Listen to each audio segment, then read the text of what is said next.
Physics with Deepak Kumar के इस YouTube channel पर आपका स्वागत है और आज हम डिस्कशन करने जा रहे हैं स्थिर विद्युत के बारे में, इलेक्ट्रोस्टैटिक के बारे में। इस वीडियो में स्थिर विद्युत से आने वाले पूरे के पूरे जो क्वेश्चंस होंगे या सारे के सारे जो टॉपिक है उनका पूरा बेसिक फंडामेंटल मैं आपको कवर करा दूंगा। इस वीडियो को लास्ट तक देखिए। अगर मान लीजिए आपके पास में पूरा टाइम अवेलेबल नहीं है तो इसको पहली चीज़ तो आप सबसे पहली चीज़ डिसाइड कर लीजिए कि इस पूरे वीडियो को लास्ट तक देखना है और इसका पूरा का पूरा रिवीजन भी इस वीडियो के अंदर ही हो जाएगा। तो इस वीडियो को लास्ट तक देखिए और इस यूनिट से हमेशा क्वेश्चन आते हैं, चाहे कोई भी एंट्रेंस एग्जामिनेशन दे तो स्थिर विद्युत या इलेक्ट्रोस्टैटिक से क्वेश्चन आते हैं और क्वेश्चंस जो आते हैं उसके बेसिस पर मैंने सारे टॉपिक को आपके सामने रखा है और एक एक टॉपिक मैं आपके सामने एक्सप्लेन करने जा रहा हूँ। एक एक टॉपिक की प्रिपरेशन एक ही वीडियो के अंदर हो जाएगी और सारे फॉर्मूलेज भी आपको याद हो जाएंगे और क्वेश्चन किस टाइप से आते हैं वो भी आपको मैं हिंट देते चले जाऊँगा। तो अगर आप इस चैनल पर नए तो चैनल को सब्सक्राइब कर लीजिए, बेल आइकन को प्रेस कर लीजिए और ये बिल्कुल निश्चित कर लीजिए कि वीडियो को लास्ट तक देखना ही है ताकि इस पर्टिकुलर यूनिट का जो प्रॉब्लम है आप एक छोटी सी वीडियो में आप आराम से समझ सकें। तो स्टार्ट करते हैं। सबसे पहली चीज़ किसी भी धातु की सतह पर कुल आवेश की जो गणना की जाती है, कैलकुलेशन किया जाता है, उसकी वैल्यू कितनी होती है, इस पर क्वेश्चन बहुत आता है। तो मैं आपको बता दूं, जो टोटल आवेश की जो वैल्यू होती है वो होती है Q is equal to N E. Q is equal to N E. इसमें किस टाइप के क्वेश्चन बनते हैं तो यहाँ पर N में नंबर ऑफ इलेक्ट्रॉन्स दिए होंगे और E की वैल्यू आपको पता है 1.6 into 10 to the power of -19 coulomb. तो N जो है नंबर ऑफ इलेक्ट्रॉन्स होंगे और E का जो मतलब होता है यहाँ पर इलेक्ट्रॉनिक चार्ज से है या इलेक्ट्रॉन पर आवेश से है। तो ऐसे मल्टीप्लाई करके आप कैलकुलेट कर सकते हैं। एक और चीज़ याद रखिए, N की वैल्यू कभी भी माइनस में नहीं आएगी। इसके अलावा N की जो वैल्यू होगी कभी भी दशमलव में नहीं आएगी, बटे में नहीं आएगी। N की वैल्यू हमेशा एक परफेक्ट नंबर होगी। 1 2 3 4 5 ऐसे इस टाइप से नंबर आएंगे। तो इस पर भी कई बार क्वेश्चन आ जाते हैं। तो कभी भी याद रखिए, कुल आवेश की गणना या किसी भी सतह, किसी भी धातु की सतह पर टोटल आवेश की गणना Q is equal to N E. N बराबर नंबर ऑफ इलेक्ट्रॉन्स और E बराबर इलेक्ट्रॉन पर चार्ज। यहाँ माइनस नहीं लिखा गया है क्योंकि हमको आवेश की वैल्यू फाइंड आउट करनी है, न कि उसका नेचर। फिर बात करते हैं कि दो आवेश पर किस किस प्रकार के बल लग सकते हैं। तो देखिए, सबसे पहली चीज Q1 और Q2 के बीच में, Q1 और Q2 के बीच में, ये Q1 और Q2 को बिंदु आवेश कहा जाता है। बिंदु आवेश के ऊपर अलग से वीडियो चाहिए तो आप कमेंट सेक्शन में लिख सकते हैं। Q1 और Q2 दो बिंदु आवेश होते हैं। बिंदु आवेश अपने आप में एक अलग डेफिनेशन है। तो बिंदु आवेश के बीच में इनके आवेशों के नेचर के आधार पर या तो आकर्षण होता है या प्रतिकर्षण होता है। तो सबसे पहले कुलाम ने इन आवेशों के बीच में आकर्षण या प्रतिकर्षण बल की जो व्याख्या किया या उनको जो डिस्क्राइब किया, उसका फॉर्मूला कुलाम का व्युत्क्रम वर्ग का नियम कहलाता है, जिसका formula capital F is equal to 1/4 pi epsilon 0 Q1 into Q2 divided by R square. Q1 into Q2 आवेशों का गुणा है और आर स्क्वायर मतलब R जो है इन दोनों आवेशों के बीच की दूरी है।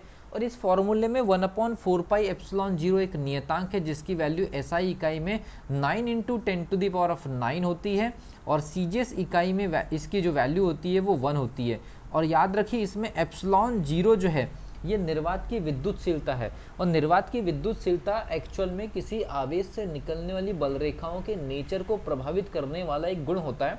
उसके ऊपर अलग से डिस्कशन किया जा सकता है, जिसकी value 8.854 into 10 to the power of -12 SI इकाई में इसका इतना वैल्यू होता है। तो ये आपको याद रखना है। कुलाम के व्युत्क्रम वर्ग के नियम पर डायरेक्ट न्यूमेरिकल आते हैं। आपको सबसे पहले चीज़ फॉर्मूला पता होना चाहिए, कंडीशंस पता होना चाहिए, फॉर्मूला कहाँ पर लग रहा है ये पता होना चाहिए। तो ये सबसे पहली चीज़ मैंने आपको बता दिया। अब इसके बाद हम बात करते हैं, यहाँ पर एप्सिलॉन 0 के ऊपर कई बार क्वेश्चन बन चुका है जिसको हम निर्वात की विद्युतशीलता कहते हैं। उसके बाद हम बात करते हैं परावैद्युतांक, जिसको हम डाइलेक्ट्रिक कांस्टेंट कहते हैं। ठीक है, तीसरा वाला। तो डाइलेक्ट्रिक कांस्टेंट एक्चुअल में कुछ नहीं है, जो विद्युतशीलता के बारे में बात कर रहा था। जैसे मान लीजिए यहाँ पर किसी आवेश से जो बल रेखाएं निकलती हैं, तो बल रेखाओं को लेकर के जो स्टडी हम करते हैं किसी मीडियम के पर्सपेक्टिव में, वो नेचर आपका विद्युतशीलता कहलाती है।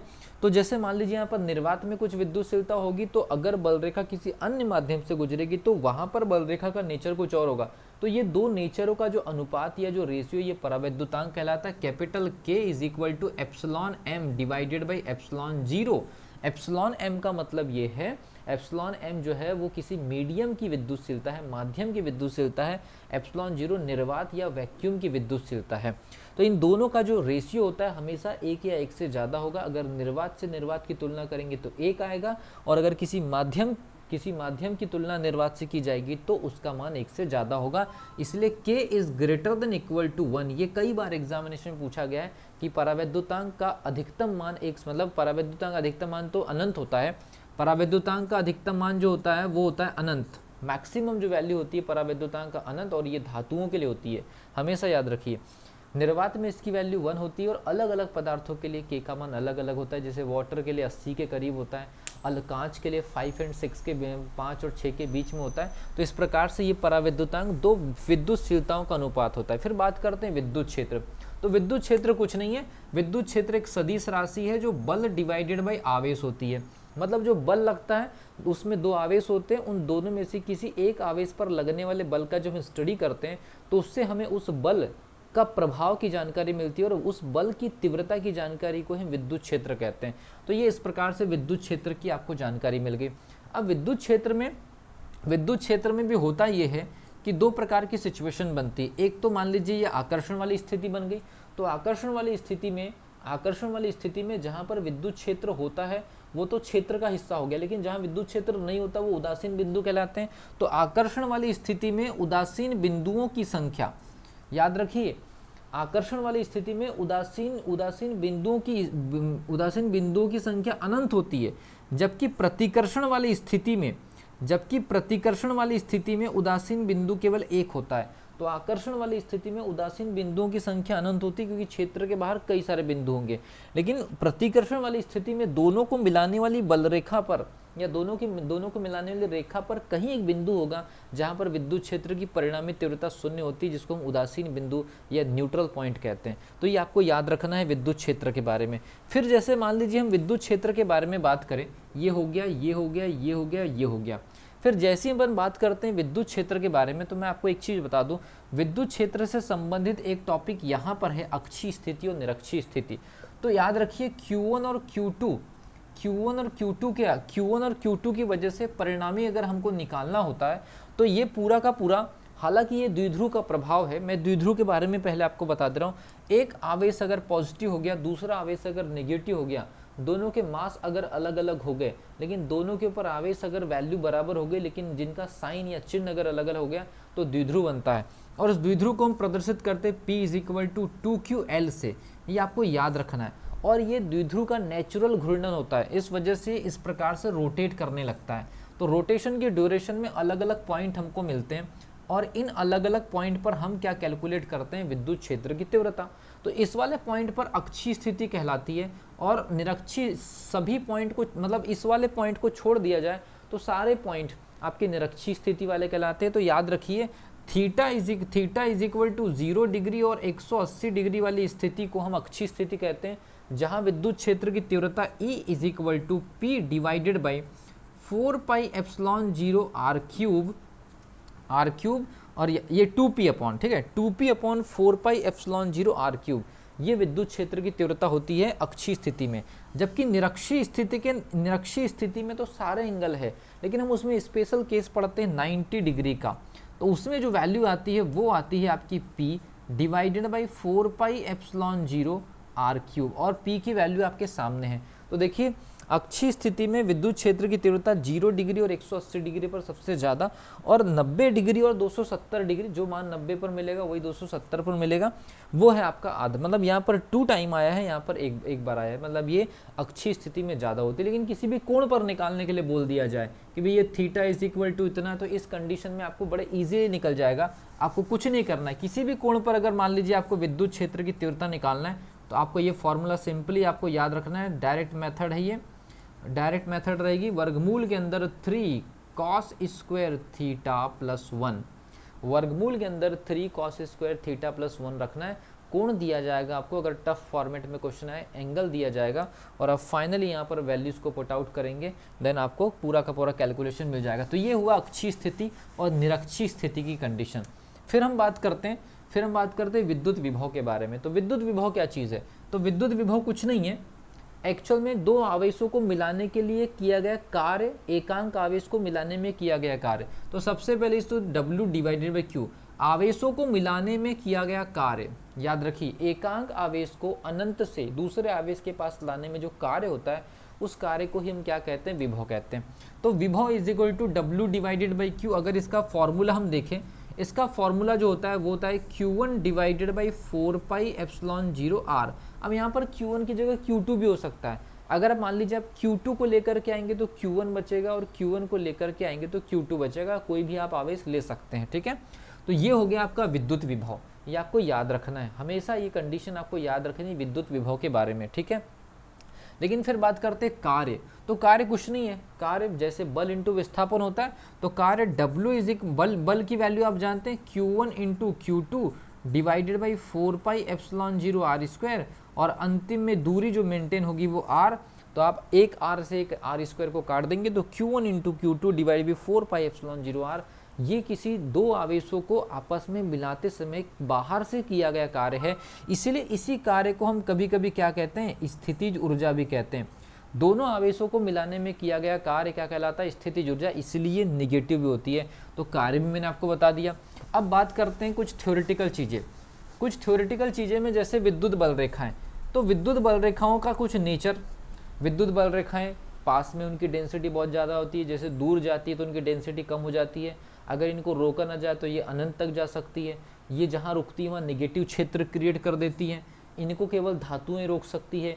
ये ज्यावक्रीय होती है, मतलब ये वक्र के फॉर्मेट में होती है। इनकी दिशा ज्ञात करने के लिए इनके ऊपर हम स्पर्श रेखा खींचते हैं। तो इस टाइप की कुछ कंडीशंस अगर आप इनको याद रख सकते हैं तो कोई प्रॉब्लम नहीं है, ठीक है। तो ये विद्युत बल रेखाओं का मैंने आपको नेचर बता दिया। विद्युत द्विध्रुव मैंने आपको अभी डिस्कशन कर दिया, अक्षीय स्थिति निरक्षीय स्थिति हो गई। उसके बाद बात करते हैं एक समान विद्युत क्षेत्र। तो एक समान विद्युत क्षेत्र इस प्रकार से होगा, क्योंकि विद्युत क्षेत्र एक सदिश राशि और सदिश राशि में दिशा और परिमाण बराबर होना चाहिए। तो एक समान विद्युत क्षेत्र में इस प्रकार से क्या हो जाएगी, आपकी बल रेखाओं का नेचर ऐसा हो जाएगा, एक दूसरे के समांतर एक ही दिशा में। तो एक समान विद्युत क्षेत्र में हम बलागुण की स्टडी करते हैं, ऊर्जा की स्टडी करते हैं और स्थितिज ऊर्जा की कंडीशन। तो कुछ नहीं करना है, यहाँ पर आपको द्विध्रुव को रखना है, प्लस Q और माइनस Q के सेट को रखना है। तो एक बल इस तरफ काम करेगा तो इनमें घूर्णन प्रभाव जो आएगा, इनमें जो घूर्णन प्रभाव आएगा उसको हम tau is equal to EP sine theta से प्रदर्शित करेंगे। E कुछ नहीं है, विद्युत क्षेत्र, और P क्या है, द्विध्रुव का गुण, P is equal to 2QL। तो आपने निकाल लिया, आपने निकाले क्या, द्विध्रुव आघूर्ण या बलाघूर्ण निकाले। बलाघूर्ण के बाद फिर आप क्या निकाल सकते हैं, बलाघूर्ण के बाद आप सीधे निकाल सकते हैं किया गया कार्य। तो किए गए कार्य का सीधे formula EP 1 minus cos of theta. उसके बाद फिर आप कैलकुलेट कर सकते हैं स्थितिज ऊर्जा। तो स्थितिज ऊर्जा की value U is equal to minus EP cos theta. तो आपका बलाघूर्ण हो गया, ये किया गया कार्य हो गया, और ये आपका क्या हो गया, स्थितिज ऊर्जा। बस याद रखिए स्थितिज ऊर्जा की जो वैल्यू होती है वो कितनी होती है, नेगेटिव होती है, माइनस EP कॉस थीटा। जो टॉर्क होता है जिसको बलाघूर्ण कहते हैं, ये EP साइन थीटा पॉजिटिव रहेगा, और किया गया कार्य EP 1 माइनस कॉस थीटा। तो ये तीनों फॉर्मूले में से न्यूमेरिकल आते हैं। आपको पता एंगल दिया जाएगा, E की वैल्यू आपको पता है, विद्युत क्षेत्र, P आपका द्विध्रुव आघूर्ण। तो ये तीन फॉर्मूले में से एक न्यूमेरिकल बनते हैं, और सबका मैंने आपको नेचर बता दिया। और ये सारी कंडीशन होती है आपके एक समान विद्युत क्षेत्र के अंदर।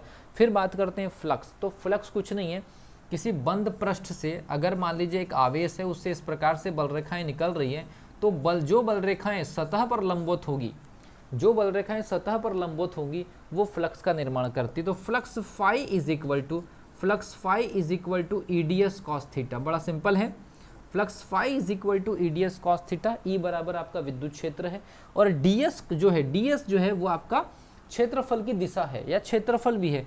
कॉस थीटा जो है, कॉस थीटा एक प्रकार का कंपोनेंट है। जैसे मान लीजिए ये बल रेखा इस टाइप से जा रही है, ये अभिलंब की दिशा DS है, और बल रेखा की जो स्पर्श रेखा की दिशा E है। तो हम ये कह सकते हैं कॉस थीटा में थीटा वो एंगल है जो बल रेखा की स्पर्श रेखा और सतह के अभिलंब के बीच में बनने वाले कोण को प्रदर्शित करता है, थीटा, और उसी का हम कॉस लेते हैं। और ये जो कॉस कंपोनेंट है ये याद रखिए, बाकी सब जगह आप पढ़ेंगे फिजिक्स में कि कॉस कंपोनेंट एक क्षैतिज घटक होता है, लेकिन यहाँ पर कॉस कंपोनेंट का महत्व ऊर्ध्वाधर घटक या लंबवत घटक से कई बार एग्जामिनेशन में क्वेश्चन पूछा भी जाता है कि DS कॉस थीटा क्या है, तो एक लंबवत घटक है, या E कॉस थीटा क्या है, तो ये विद्युत क्षेत्र का लंबवत घटक है जो अभिलंब की तरफ जा रहा है। तो आपने फ्लक्स का मान निकाल दिए। अब इसी फ्लक्स की मैक्सिमम वैल्यू निकालने के लिए मतलब फ्लक्स की मैक्सिमम वैल्यू निकालने के लिए गॉस ने एक प्रमेय दिया, उसमें ये बताया गया कि फ्लक्स की मैक्सिमम वैल्यू अगर आप निकाल सकते हैं तो Q डिवाइडेड बाई एप्सिलॉन 0 होगी,